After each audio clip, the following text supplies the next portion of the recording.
I was paid a healthy bounty for Ringo and Curly Bill, and realized there was real money to be made. That's why I went after Henry Plummer.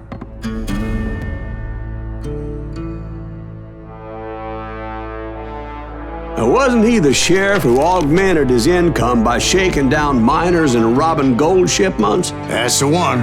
Oh yeah, I remember him. He ran that gang of thieving outlaws called the Innocents. So it's true that you went toe-to-toe with him? Indeed I did, son. Indeed I did.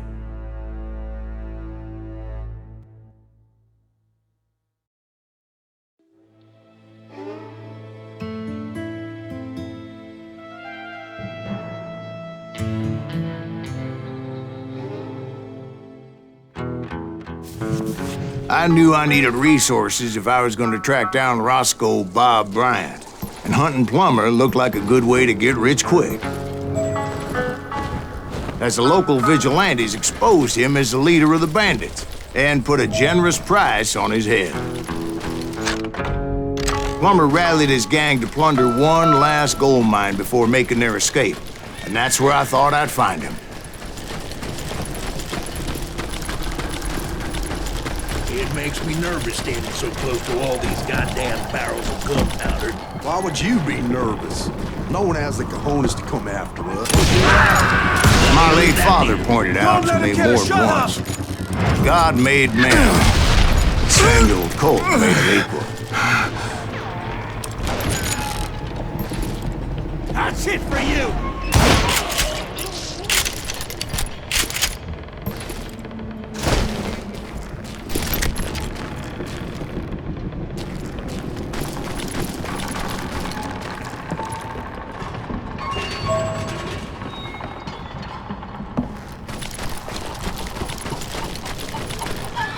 I knew that dynamite wasn't mine, so I decided the polite thing would be to return it. It was the biggest gold rush since Sutter's Mill in '48. Unfortunately, prospectors weren't the only ones drawn to those riches.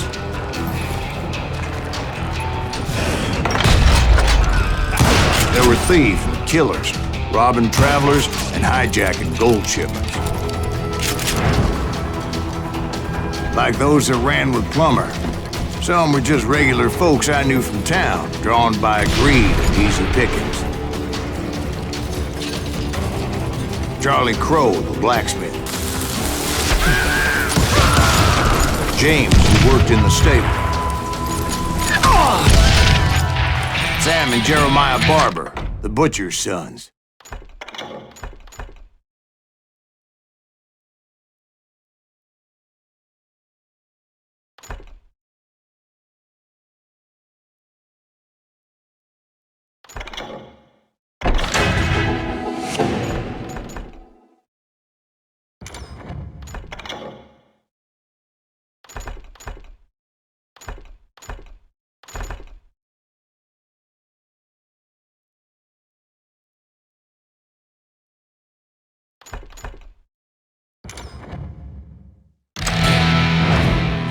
Ordinary citizens who lived a double life. Stealing and thieving and murdering their neighbors.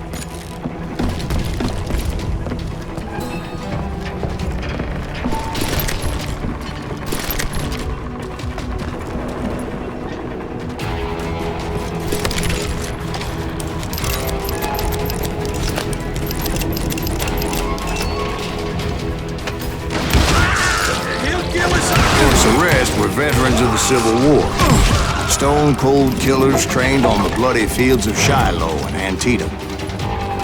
Plummer had a lot of men on his payroll. A hell of a lot. That son of a bitch pretended to protect the public with one hand while stealing them blind with the other. He set up a defensive perimeter which I had no idea how to breach.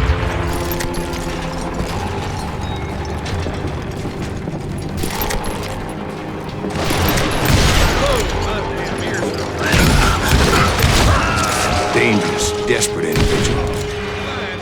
I was outnumbered and in way over my head, but I was too damn stubborn and stupid to realize it. They must have thought I was tough. Or had some kind of death wish, seeing as there were barrels of gunpowder everywhere. Like this. One stray bullet, one stray spark, and I'd be blown to hell and gone. I thought I was some kind of hero.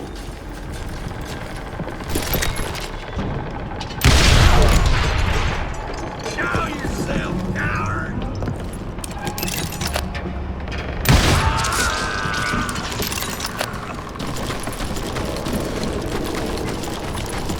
I finally made it past and headed on to meet my destiny. But first, I had something I needed to figure out.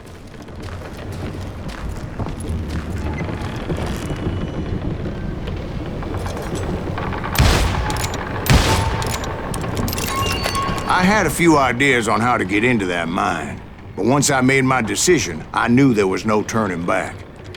So my first thought was to enter the nearest mine portal. I saw an entrance. Made sense. It was the quickest way in, but that also made it more dangerous, as there would undoubtedly be enemy pickets posted along the way.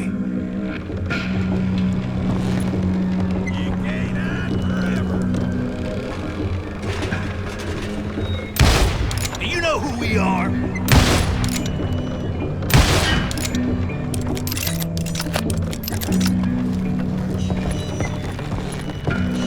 Plumber wants that asshole dead.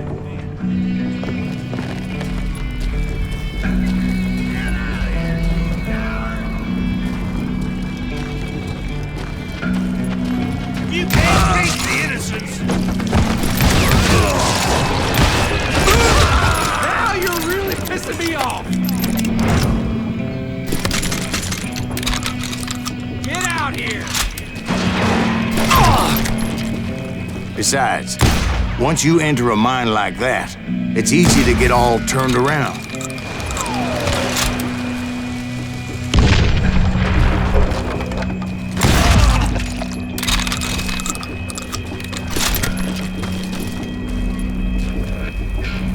And that confusing maze of corridors wouldn't even be the worst of it. Some of those shafts could be as deep as hell.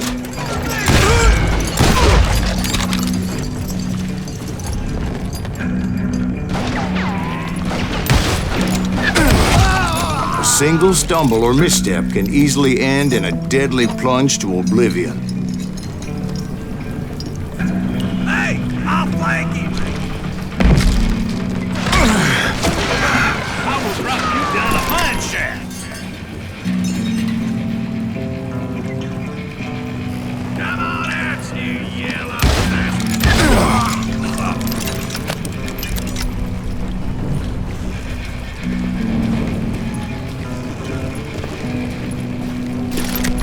Quick reflexes often make up for a lack of common sense. Luckily, I was never one to be easily bushwhacked. I would just need to be careful not to blow myself to kingdom come.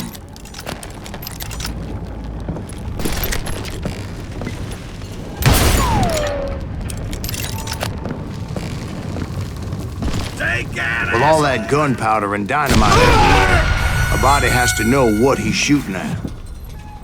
All it takes is one tiny spark, and boom. Get easy.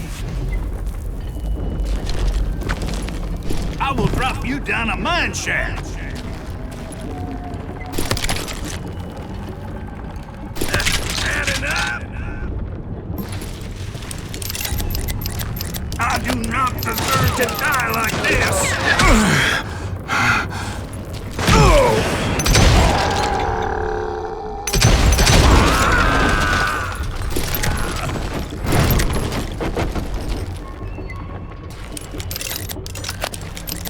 One wrong bullet could have turned that mine into a dad-blasted tomb.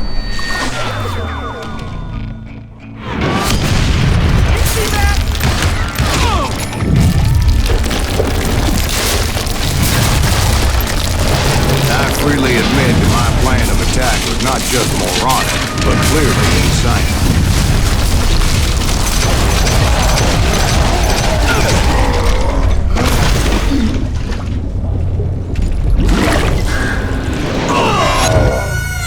It's a good thing that I abandoned that ridiculous plan before I even tried it. Instead, I spotted a ladder, a way into the mine from the opposite side.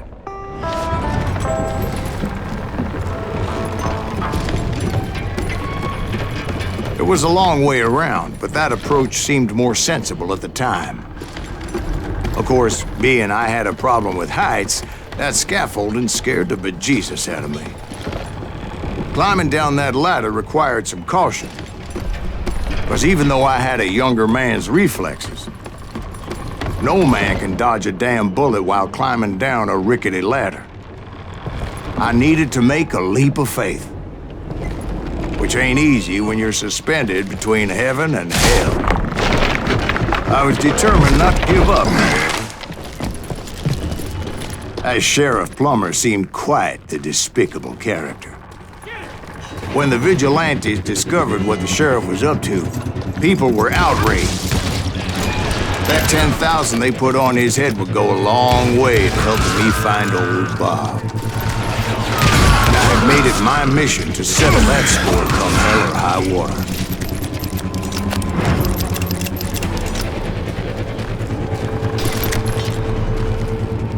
But first, I would have to make a choice. Take the elevator or climb the ladder.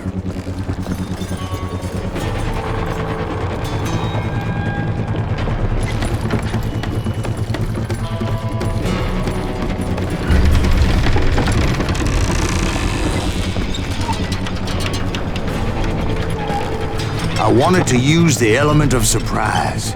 Plus, I figured I could use the exercise. I was warmed up already, so what the hell?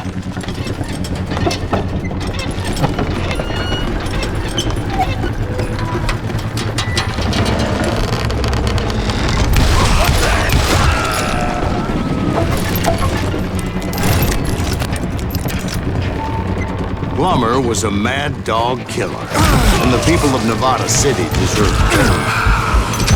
Nevada City? Well, I thought Plummer met his maker in Bannock, Montana.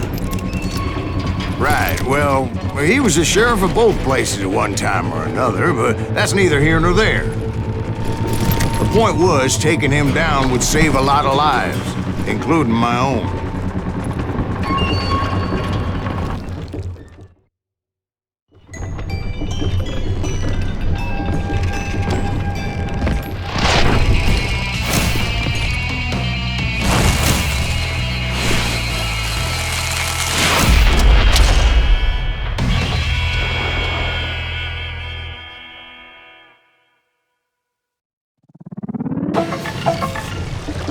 Catch this, you son of a bitch! This day is just getting worse and worse for you.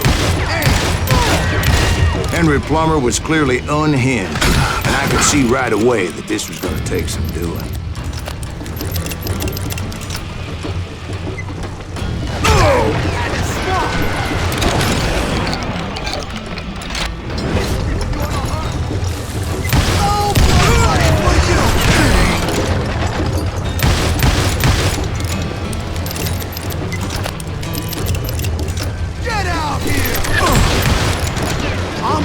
All medieval on your ass.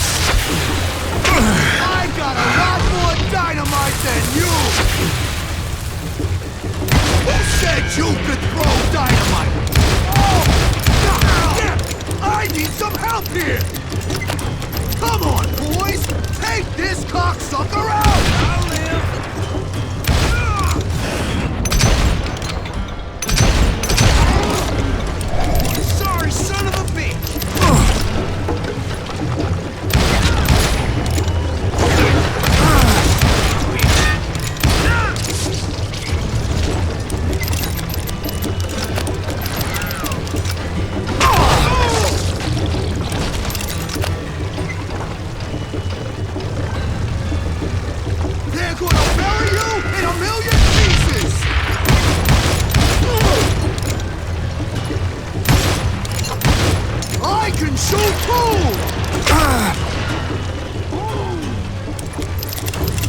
Plumber wants that ass.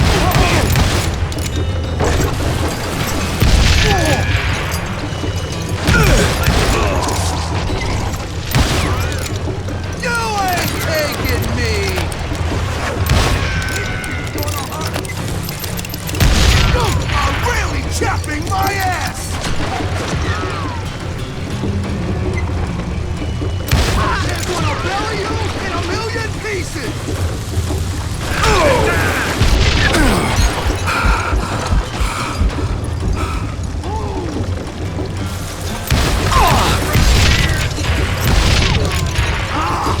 Keep pissing me off! See what it gets! You can shoot, but can you aim?